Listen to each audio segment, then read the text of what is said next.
Glória a Deus, meus irmãos, minhas irmãs, a paz do Senhor Jesus com vocês, para todos. Estamos aqui mais um dia, mais uma semana. Eu tenho acompanhado aí que tem um grupo firme com a gente de segunda-feira, que tem acessado aí os conteúdos, e eu não tenho dúvida que tem sido grandemente abençoado nesse trabalho que o Senhor nos deu. E nessa semana nós temos uma missão especial aqui, que é falar a respeito de Apocalipse, capítulo 21. Estamos chegando quase no finalzinho do livro, né? Temos mais essa semana e a próxima sendo a última semana. E eu creio que essas duas últimas aulas são, se não as maiores, mas uma das maiores aulas aí que nós teremos, né? Pelo número de versículos que compõem esses capítulos, é, e nós estamos passando por todos eles, né? Então, é uma aula um pouquinho mais, uma aula maior, na verdade, né? Então, se você é um pouquinho ansioso, né, já convido você a aumentar a velocidade aí do YouTube, mas vá até o final, continue até o final, né, que eu creio que vai ser bênção para a sua vida. Os dois últimos capítulos, meus irmãos, eles iniciam então a última sessão de explicação, né? Então eles vão detalhar para nós o que aconteceu na sessão anterior, que era uma sessão cronológica. Essa sessão de explicação então é a última, né? Onde nós finalizamos então o livro. E nessa sessão de explicação, então, o capítulo 21 e o 22 fazem parte disso, né? E qual que é a ênfase, né? Qual que é o foco? O que que nós veremos, então, nesses dois capítulos? Eles detalham o momento em que Deus começa a sua incursão na Terra, né? E é a etapa onde Deus novamente habita no meio dos homens, né? Então, é o momento em que nós vamos poder ver Deus face a face, conviver com Ele face a face. Imagina o tamanho da bênção que vai ser isso, né? E é o que marca o fim de todas as coisas, né? Isso reflete também o propósito eterno de Deus, que desde Gênesis sempre foi conviver ali entre nós, né? Mas o pecado, a queda, enfim, não possibilitaram que isso acontecesse. Mas Deus, então, tem esse plano de redenção que, que se conclui exatamente nesse momento que nós estamos vendo aqui, né? Cabe nós dizermos que essa sessão, então, ela marca esse momento, né? E que não tem nada a ver com o que nós falamos até aqui, né? Nós tínhamos falado no capítulo anterior a respeito do reino milenar, dando ali algumas características a respeito dele, né? Mas o reino milenar era algo transitório, né? Como se fosse uma preparação para o momento em que nós chegássemos aqui, nesse capítulo que nós vamos estudar agora.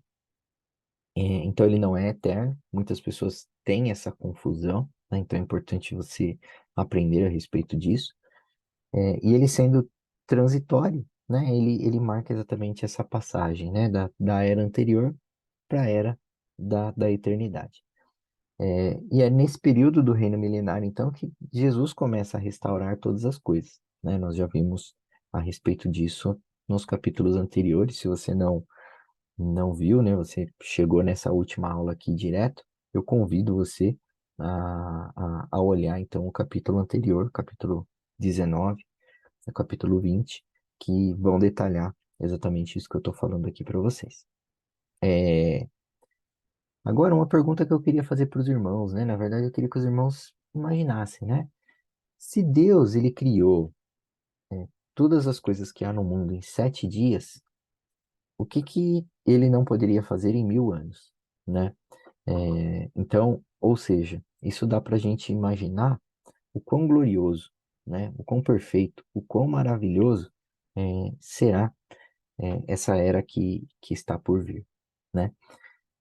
Entrando mais diretamente aqui no capítulo 21, eu queria então convidar os irmãos a abrirem a Bíblia, né? No capítulo 21, nós vamos falar então desses novos céus e nova terra, né? Que nós vamos conhecer então. E o capítulo 1, versículo 1 diz assim, ó, E vi novo céu e nova terra, pois o primeiro céu e a primeira terra passaram, e o mar já não existe. Né? Então, o que que significa isso, irmãos? Novos céus e nova terra sendo recriado, sendo restaurado. Então, Jesus, quando ele vem, então, com tudo que vem do céu, né? Tudo lindo, tudo maravilhoso, isso será um processo gradativo, né? Onde ele vai, então, redimindo a terra, onde ele vai redimindo os homens, redimindo as mulheres, redimindo a cultura, a política, a sociedade, né? Ele vai, então, exercendo a sua influência, sobre todas as coisas, né? Isso é o que acontece ali no reino milenar. E quando João diz aqui que ele vê, então, um novo céu e uma nova terra, ele vê algo que ainda vai acontecer, né? É, então ele já está enxergando algo que está relacionado ali a um estado eterno, a um estado futuro, né? O reino milenar, ele se cumpre Isaías 65 e Atos 3:21. Eu vou ler aqui para os irmãos, Atos 3:21, que diz assim, ó: Jesus precisa ficar no céu até que chegue o tempo em que todas as coisas serão renovadas. Esse aí, ó, faz ligação direta com o que nós acabamos de ler do novo céu e na nova terra, né? Como Deus anunciou há muito tempo pelos seus fiéis mensageiros, os profetas. Então, muitas pessoas ao longo da humanidade foram sendo usadas por Deus para ir revelando para a gente, para ir dando essa visão, esses fragmentos para nós do que aconteceria, né? E agora, então, João ele se depara, ele está diante desse momento, onde ele está vendo tudo isso que foi dito, né? Onde todas as coisas começam a conectar, onde todas as coisas começam, então, a fazer sentido. Então, uma coisa que a gente pode chamar a atenção aqui é que não vai acontecer de uma hora para outra, né? Jesus, ele fica no céu, né? O texto que nós acabamos de ler, ele detalha exatamente isso. Ele precisa esperar até que chegue o momento certo de ele restaurar todas as coisas.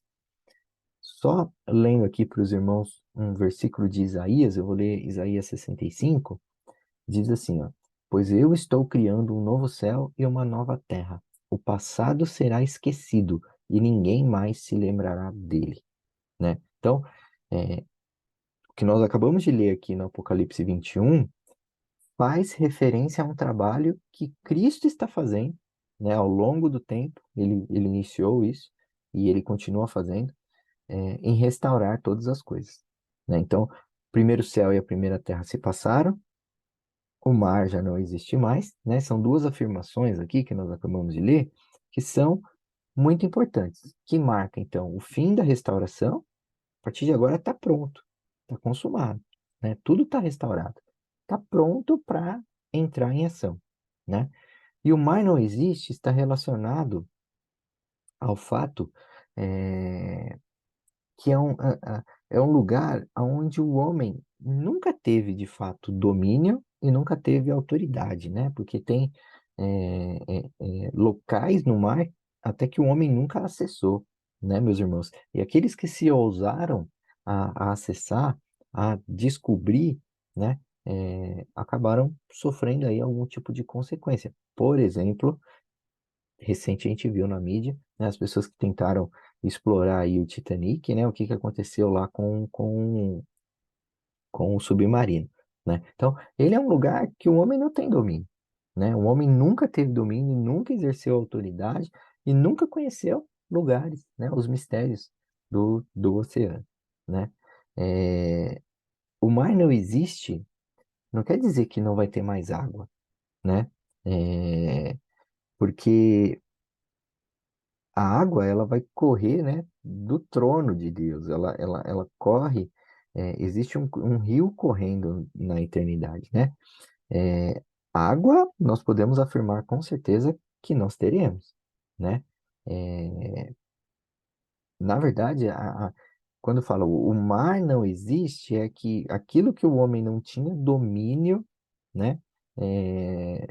Nessa era agora, Deus dá esse domínio, dá esse controle, né? De tudo que há na Terra para Jesus, né?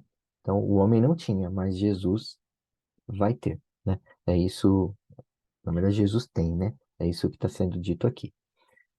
Vamos ler o verso 2, né? Que começa a falar a respeito da Nova Jerusalém. O verso 2 diz assim, ó, vi também a cidade santa, a Nova Jerusalém, que descia do céu da parte de Deus, preparada como uma noiva, enfeitada para o seu noivo. Então, essa descrição é da cidade santa, que vai se chamar Nova Jerusalém, né?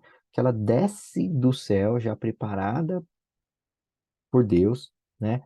Como uma noiva enfeitada aí para o seu noivo, né? Então, ela está pronta. Isso também se conecta com o que a gente lê lá em João, por exemplo, 14, 14:2, a parte B do verso, né, que Jesus disse para nós assim, ó, eu vou preparar um lugar. E ele está preparando esse lugar. Agora está pronto, né? Então, a missão dele, que foi desde quando ele declarou isso até agora, né, e vai continuar acontecendo até o momento de tudo isso acontecer, é que ele foi preparar um lugar, né? Mas é um lugar não para que a gente vá até esse lugar, mas é um lugar para que ele venha até nós. Então, esse texto deixa claro para nós que a Nova Jerusalém ela desce dos céus, preparadinho, né? Então, o lugar onde nós vamos habitar para sempre, ela vai descer dos céus, aonde nós vamos morar então eternamente, né? É uma cidade, não é a igreja, né? Não é a noiva, né? É a cidade onde a noiva, a igreja e os filhos, os salvos, irão habitar, né? É, vamos ver, nós vimos, na verdade, em Apocalipse 3:12, em Apocalipse 21:2, que essa cidade gloriosa, que a gente denomina aqui, que foi denominada de Nova Jerusalém, ela paira sobre a terra, né? Durante o reino milenar, né? Ou no finalzinho do reino milenar, isso acontece, né? Então ela conclui a sua chegada no final aí desse reino milenar, né? E ela vai ser então a morada, a habitação para todos os santos, né? Essa nova Jerusalém, ela é a habitação para todos os santos. É, A única coisa que a gente pode deduzir aqui é que haverá uma espécie de conexão, né, entre a Jerusalém terrestre, que é onde existe hoje lá a cidade, Jerusalém, enfim, onde o templo também vai estar funcionando, né? É, e também essa Nova Jerusalém, ela fica então suspensa ali e ela começa a descer, então. E aí no final do reino milenar, ela conclui a sua chegada, né? Com isso, a gente pode dizer assim, Apocalipse 3:12, que é o que nós estudamos lá no começo do nosso estudo, marca o início dessa descida. E Apocalipse 21:2 marca o final desse processo, né? Isaías 66, no verso 1, diz assim, ó, o céu é o meu trono, e a terra é a estrada onde eu descanso os meus pés. Que tipo de casa vocês poderiam construir para mim? Como conseguiriam construir um lugar onde eu pudesse morar? Algumas perguntas aqui, né? Então, em Isaías 66, nós encontramos esse conceito que quando o profeta fala para nós, a pergunta e a resposta de Deus sobre essa casa que ele vai habitar, né? Então, é, é algo complexo, mas ao mesmo tempo é algo muito glorioso, né? Onde a gente vê aqui uma conexão entre céus e terras. Então, essa cidade gloriosa fica visível para nós, né? Ela começou a ser construída ali em Apocalipse 3:12, mas ela fica visível para nós, ou começa a ficar visível no momento em que Jesus desce, no momento em que Jesus volta. E no final, então, do reino milenar é onde ela termina, de descer, né? É, e aí vocês podem se perguntar, mas por que após o reino milenar, né? É porque Jesus, ele vence todos os seus inimigos de fato e entrega o reino de volta para o Pai no final do reino milenar, né? Ele inicia então um processo aí de guerra, enfim, de, de fazer juízo e tudo mais, mas esse processo finaliza então no final do reino milenar. O ápice de tudo, irmãos, é Deus habitar na terra com os homens, né? Então, essa é a finalidade de tudo, é o fim de todas as coisas, é o tabernáculo de Deus, né?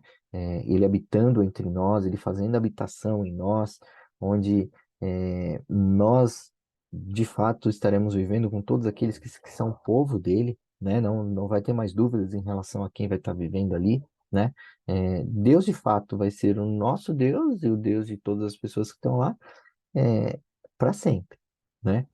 É, e aí, irmãos, essa sempre foi uma questão meio delicada, né, para Israel, porque Deus ele queria ser o Deus desse povo, ele queria possuir esse povo, só que Israel nunca conseguiu entrar nesse destino, né?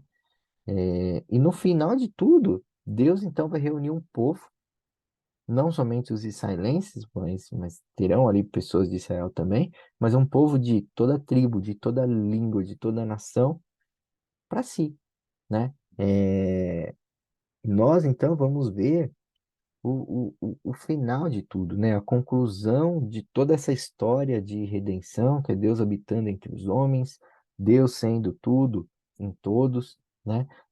E essa é a grande finalidade, esse é o grande sentido de todas as coisas. Então, Jesus vem, destrói o anticristo, destrói o seu império, reina por 1000 anos, no final do milênio, mortos são ressuscitados, julgados, condenados, diabo, inferno, a morte são lançados permanentemente no lago de fogo. E agora nós temos uma nova terra, nós temos um novo céu, nós temos a nova Jerusalém, que desce, então, que termina de concluir o seu processo de descida. E Deus vem habitar entre nós, né? É, quais seriam, vou fazer uma pergunta aí para os irmãos. Qual o benefício de Deus habitar entre nós? Mas você pode falar assim, são inúmeros benefícios, né? Mas eu queria destacar aqui alguns, né?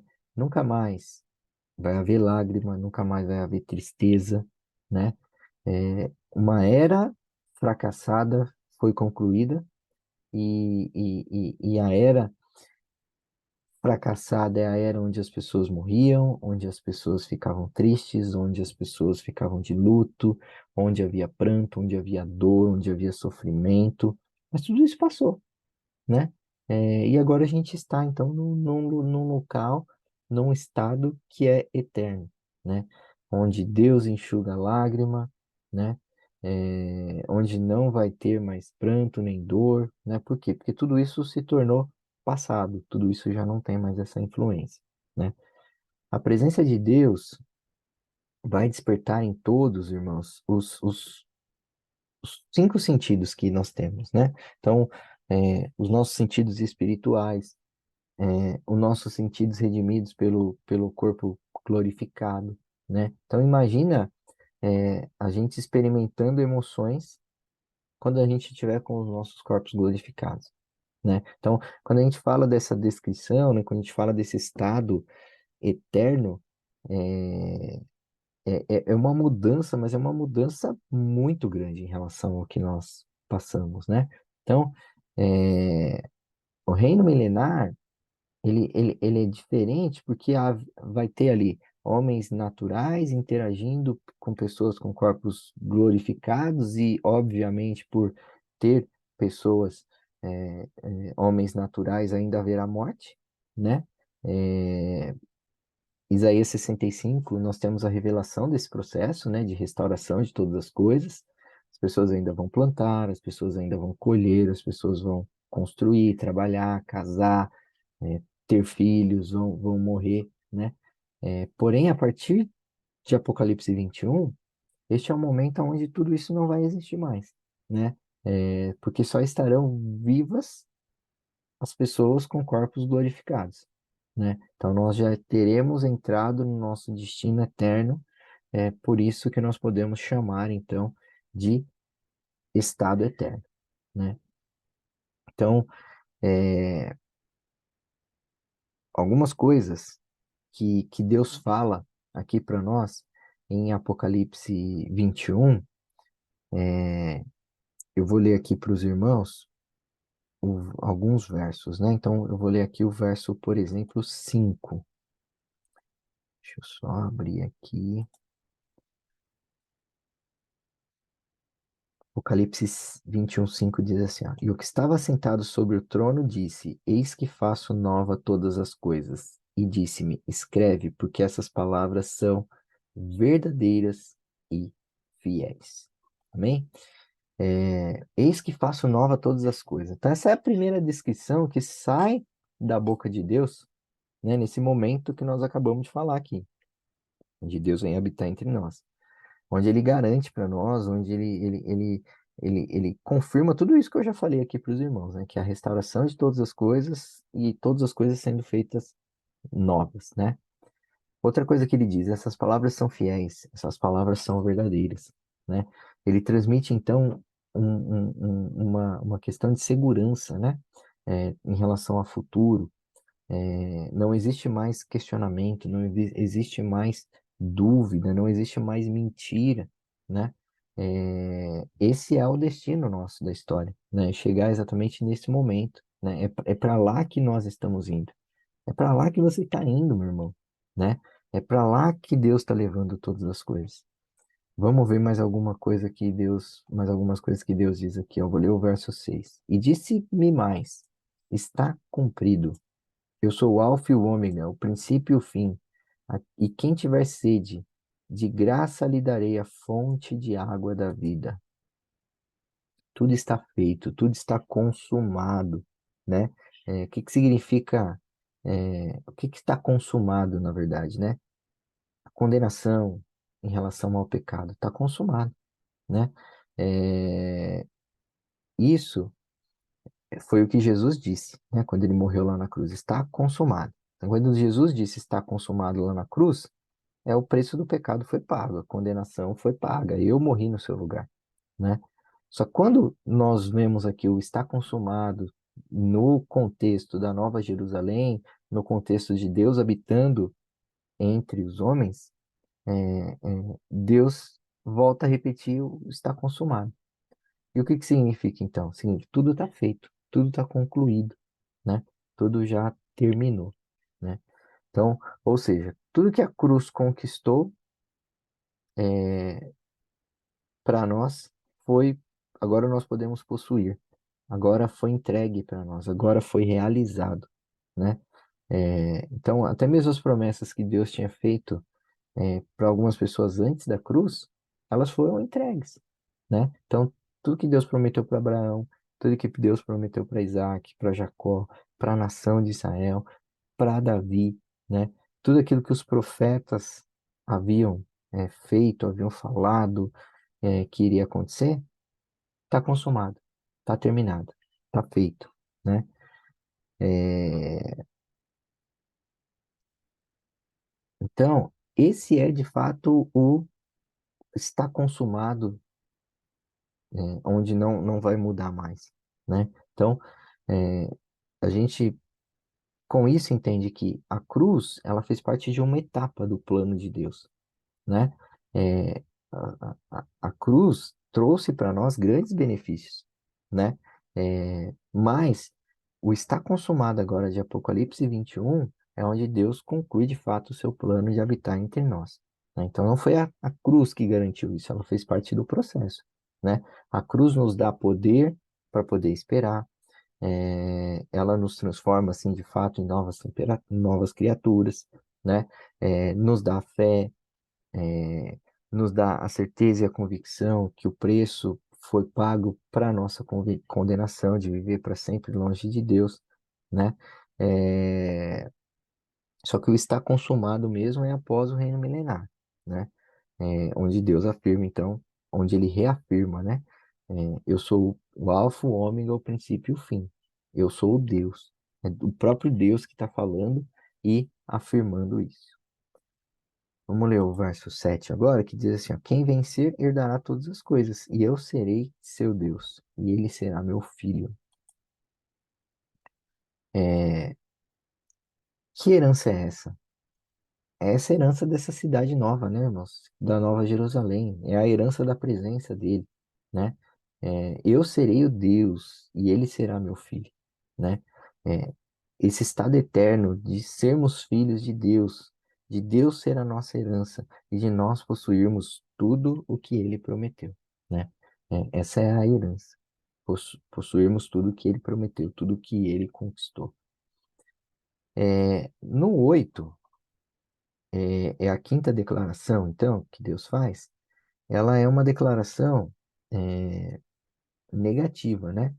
Mas quanto aos tímidos, os incrédulos, os abomináveis, os homicidas, os que se prostituem, os feiticeiros, idólatras e todos mentirosos, a sua parte será no lago que arde com fogo e enxofre, que é a da segunda morte. Hum, Então, o que que Deus está reafirmando assim? Que Deus está reafirmando aqui? Que os covardes, os incrédulos, os abomináveis, os assassinos, os imorais, feiticeiros, idólatras, mentirosos, enfim, todos eles que ele descreveu aqui, é a parte que lhes cabe é a condenação eterna, é serem lançados no lago de fogo de enxofre, é viver queimando ali, né? Essa então é a segunda morte, né? É, Da mesma forma que Apocalipse 20, então, falou que bem-aventurado é aquele que participa da primeira ressurreição, é, Deus define aqui o que que é morrer eternamente, irmãos. Então, quando nós recebemos Jesus, a gente só morre uma vez, né? Quando a gente não aceita Jesus como Senhor e Salvador das nossas vidas, nós morremos duas vezes. Então, a primeira morte é a morte natural. Estava vivendo aqui na Terra, aconteceu, sei lá, uma doença, um acidente, enfim, causas naturais, a pessoa morreu, né? A segunda morte é essa, que também é uma condição eterna, né? Que é queimar no lago de fogo e enxofre para sempre, né? Então, essa é a condição que não muda mais, né? É, Quais são os pecados, né? Ou as condições para que uma pessoa tenha, então, a condenação eterna, de acordo com o que nós estamos lendo aqui, né? É, então, a resposta a essa pergunta aqui que eu acabei de fazer, né? Quais os pecados e condições para que uma pessoa tenha a condição, a condenação eterna? Isso está conectado com tudo que nós já vimos aqui no livro de Apocalipse. Então, as pessoas covardes são aquelas que se rendem ao anticristo por medo, né, de morrer, por exemplo. Os incrédulos são aqueles que não reconhecem Deus, Jesus, o Cordeiro, ou seja, não se arrependem e eles continuam ali praticando o pecado. Os assassinos, que são as pessoas que promovem o martírio, que cometem crimes, que promovem perseguição, que promovem toda tribulação, né, para Israel e para sua igreja. Os imorais, que são as pessoas que não se arrependem do seu pecado. Os feiticeiros, que são pessoas que contam com outros deuses para ter ali alguma satisfação espiritual ou para ter algum desenvolvimento espiritual. Os idólatras que são pessoas que cultuam ou admiram outros deuses, não é só outros deuses, mas outras coisas, outras pessoas também podem ser consideradas aqui pessoas idólatras. Os mentirosos, que são pessoas que não proclamam a verdade, né? Ou não falam a verdade. E os falsos profetas, que são aqueles que de alguma forma também eh, promovem mentira, promovem engano. Jesus já tinha alertado, né? para nós, no seu sermão escatológico lá de Mateus, que o engano seria um grande problema do final dos tempos, né?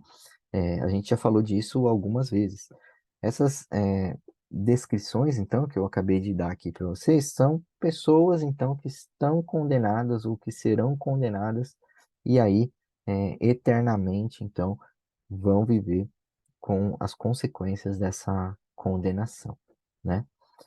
E como, então, nós devemos viver, né, irmãos? Viver, isso a gente pode viver desde já, né?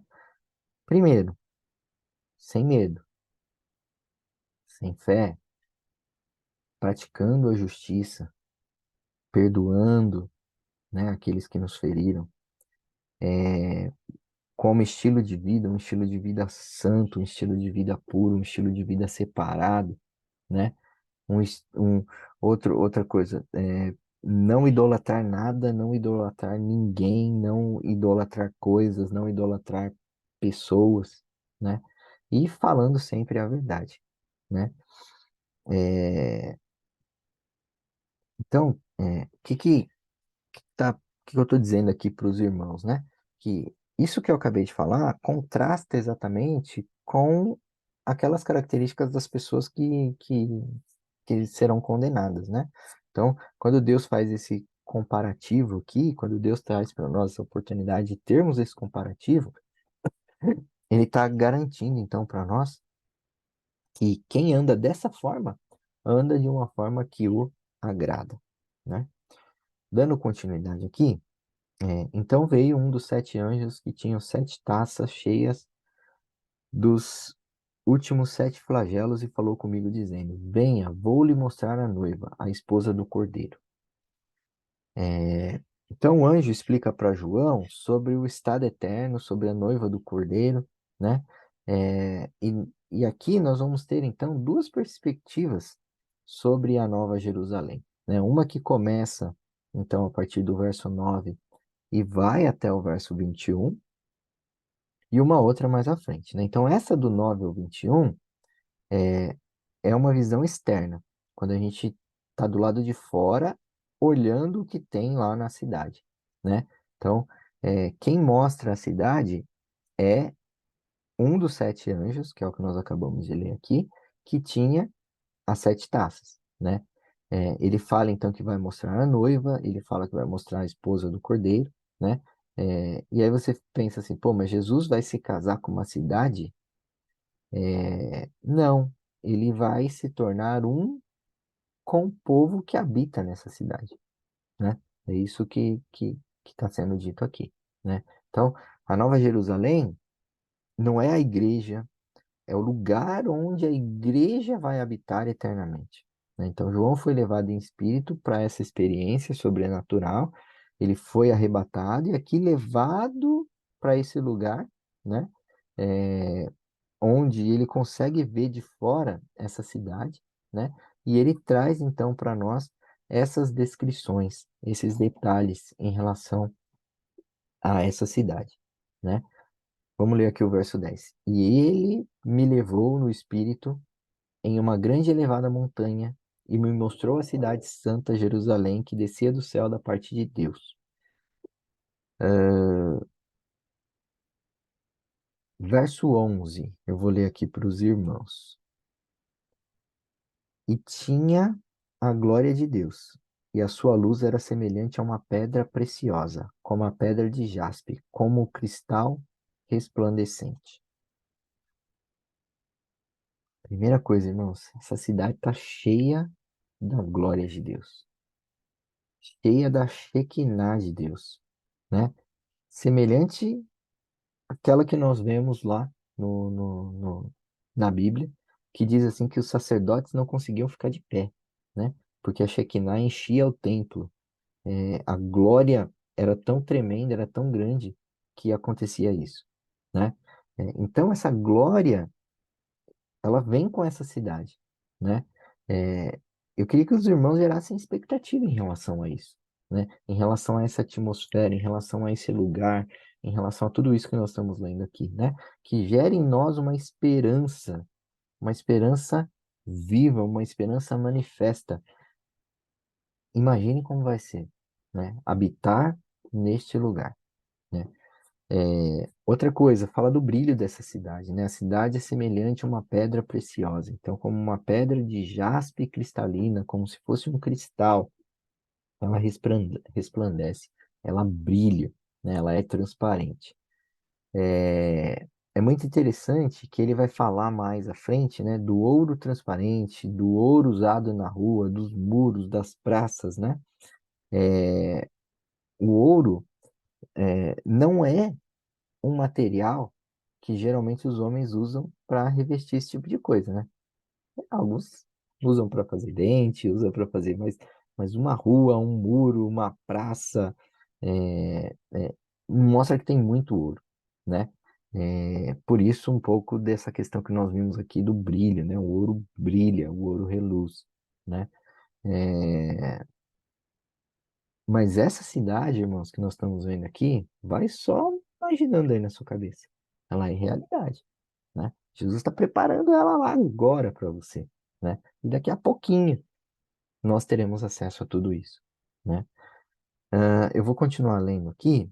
Agora, eu queria convidar os irmãos a saltarem aqui para o 14, né? E o muro da cidade tinha 12 fundamentos, e nele o nome dos 12 apóstolos do Cordeiro, né?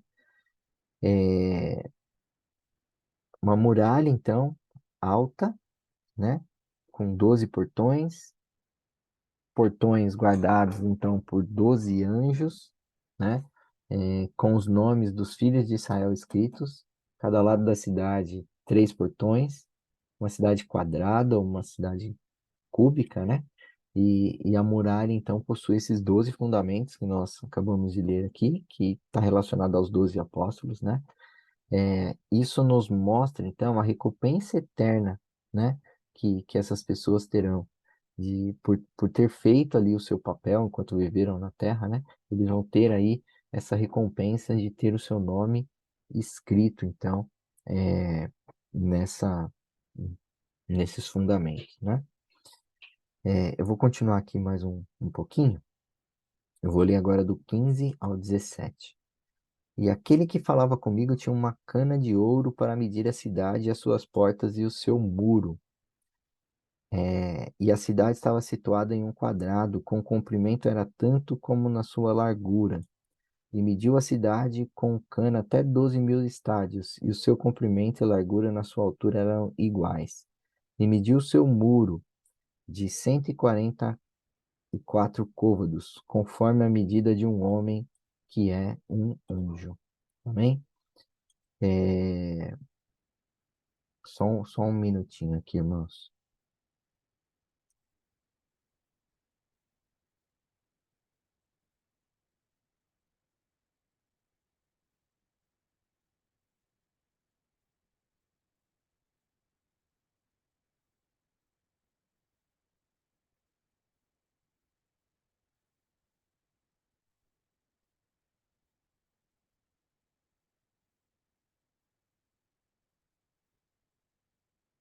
Continuando aqui, então, o que nós acabamos de ler aqui do 15 ao 17, João está descrevendo, então, que o anjo tinha uma vara de ouro, com uma régua, medindo os portões, as muralhas, e ele estava explicando ali os detalhes a respeito dela, né? Então, João estava tentando descrever para nós o quanto essa cidade ela é espetacular, né?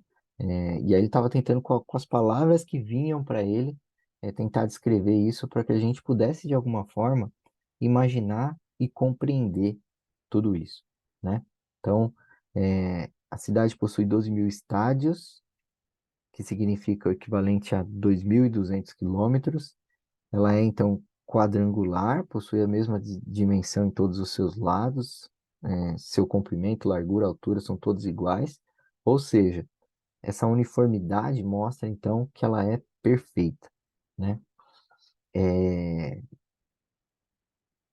E a ênfase que ela é perfeita é porque ela possui a Shekinah de Deus, né? Ela possui aí a glória de Deus, né? A cidade, então, ela é essa convergência entre santos do passado, santos do futuro, perfeição de tudo, né? Então, isso dá para a gente ter uma noção, então, de todo o panorama do que Deus está construindo nesse momento, né? João fala, então, que essa muralha é alta em se comparado com a medida humana, né? Então, o anjo estava tentando comunicar ali para João algo totalmente sobrenatural, né?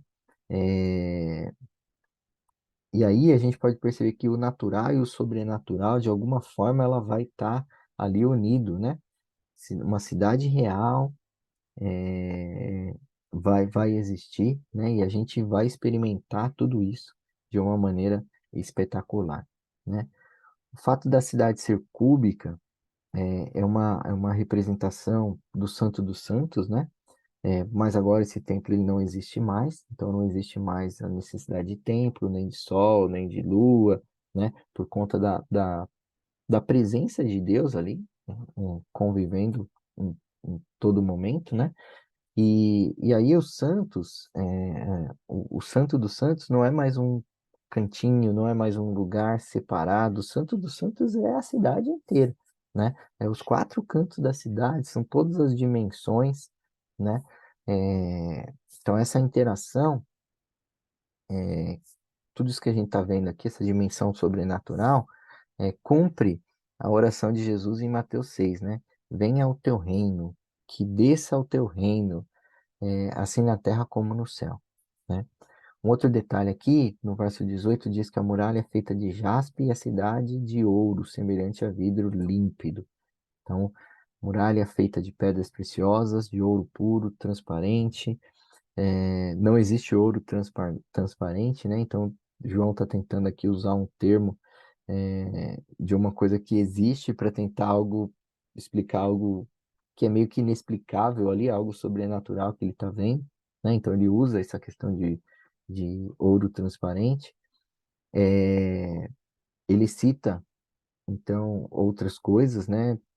Mais ou menos nesse sentido também, para descrever algo sobrenatural que foge ali, falta ali palavras para descrever, né? O 19 diz assim: ó, os alicerces da muralha da cidade estão enfeitadas de todo tipo de pedra preciosa, né? Então, os alicerces da cidade adornado, enfeitado com pedras, né? É, é, tudo muito lindo, tudo maravilhoso, né? E aí no 19, ainda até o 20, ele fala: primeiro alicerce de jaspe, o segundo de safira, o terceiro de calcedônio, o quarto de esmeralda, o quinto de sardônio, o sexto de sárdio, sétimo de crisólito, o oitavo de berilo, o nono de topázio, o décimo de crisopázio, o 11º de jacinto e o 12º de ametista, né? É, Então, tudo isso, irmãos, mostra para nós a beleza dessa cidade, a perfeição dessa cidade. Tudo que Deus faz é perfeito, tudo que Deus faz é maravilhoso. Aqui as pessoas tentam, então, às vezes, entender por que essa pedra em primeiro, por que essa pedra em segundo, por que essa pedra em terceiro. Gente, foca na beleza de tudo isso, né? De como o nosso Deus é um Deus perfeito, de como o nosso Deus é um Deus detalhista, né? E o que que ele está preparando para nós, né? É tudo muito maravilhoso, né? Então, por onde se vê essa cidade, né? Por fora você vê que ela tem as ruas de ouro, né? É, por fora você enxerga a sua glória, né? E agora a gente vai começar a falar então da visão interna, né? A visão interna vai revelar que a cidade ela é como se fosse o Jardim do Éden, né? Que tem a finalidade ali de ser um local radiante, de ser um local de adoração, de ser um local onde os santos governam junto com Cristo, né? Onde há uma santidade absoluta. É importante olharmos com atenção, e a gente vê que o milênio ele tem aspectos transitórios, né? E aqui nós já estamos falando de um aspecto eterno, né? Então, o verso 22 que eu vou ler aqui para os irmãos, já é nessa parte que a gente está começando a falar, então, da parte interna, né? e nela não vi templo, porque o templo é o Senhor Deus Todo-Poderoso e o Cordeiro. Então não existe mais santuário, não tem templo nessa cidade, né? O templo que existe ali é o próprio Deus, né? Deus é o templo. Então, não existe mais um lugar onde a gente vai, né? Deus é tudo em todos, né? Tudo que você toca, tudo que você vê, tudo que você experimenta é a glória de Deus, é a revelação da glória de Deus, né? Santuário sendo o próprio Senhor, Deus Todo-Poderoso, o Cordeiro, né? A gente vê ali Deus Pai, o Filho, gerando para nós essa experiência sensacional nessa cidade, né? É, Vamos ler o 23, que dá mais um detalhe para nós. A cidade não necessita de sol nem de lua para que nela resplandeça, porque a glória de Deus a tem iluminado e o Cordeiro é a sua lâmpada. É, Então, Jesus iluminando tudo, por isso que não tem sol, por isso que não tem lua, né? Então, é a mesma realidade que acontecia ali em Gênesis, né? O Senhor falou, haja luz, houve luz, né? Então, é, ou seja, a glória resplandecendo de forma radiante, né? Muito superior, tudo isso brilhando, resplandecendo a face de Deus, resplandecendo a sua glória. É isso que nós vemos aqui. O verso 25 diz assim, ó, e todas as suas portas não se fecharão de dia, porque ali não haverá noite. Então, ou seja, aqui diz, quando a gente fala de porta aberta, né? Não tem o contexto de insegurança, né? Ela é completamente segura, ela é permanente, essa segurança ela é permanente, por isso que os portões eles ficam abertos, né? Não vai haver motivos para uma pessoa querer, por exemplo, sair de lá, né? As pessoas vão querer continuar lá dentro, né? É,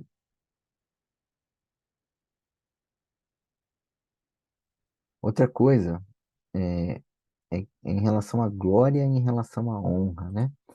O verso 24 diz assim, ó, e as nações dos salvos andarão na luz, e os reis da terra trarão para ela a sua glória e honra. É, os reis da terra lhe trazem glória e honra. Então as nações andam mediante a sua luz. A cidade influencia as nações, e as nações lhe trazem a glória. Está escrito no verso 26, né? E a ela trarão a glória e honra das nações.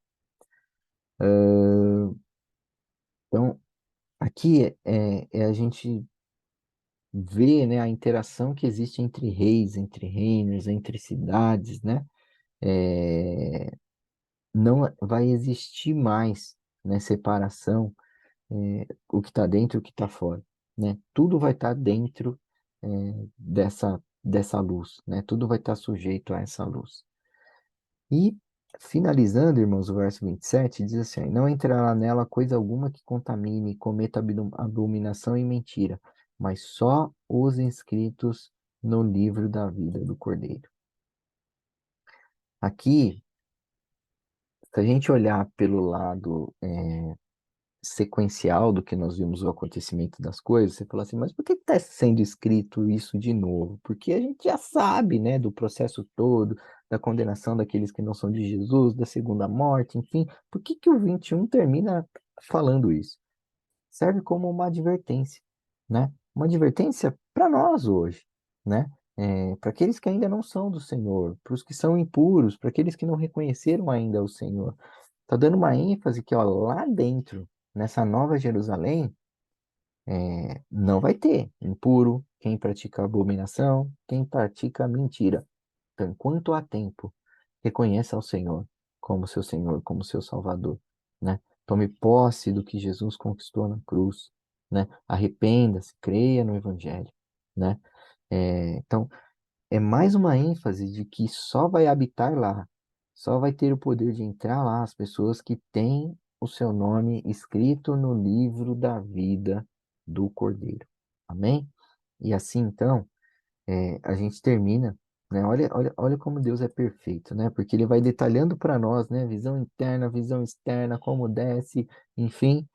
E ó, gente, lá dentro, uma advertência, né? Ó, lá dentro não tem quem não é do Senhor, tá? Então, termina dizendo assim, ó, corre enquanto é tempo, né? Se move enquanto é tempo, né? Não deixe para a última hora, porque pode ser que não haverá mais uma oportunidade, né? É isso. Meus irmãos, uma ótima semana. Que Deus abençoe vocês. Que a graça, as bênçãos do Papai, a vitória do Papai esteja sobre a vida de vocês.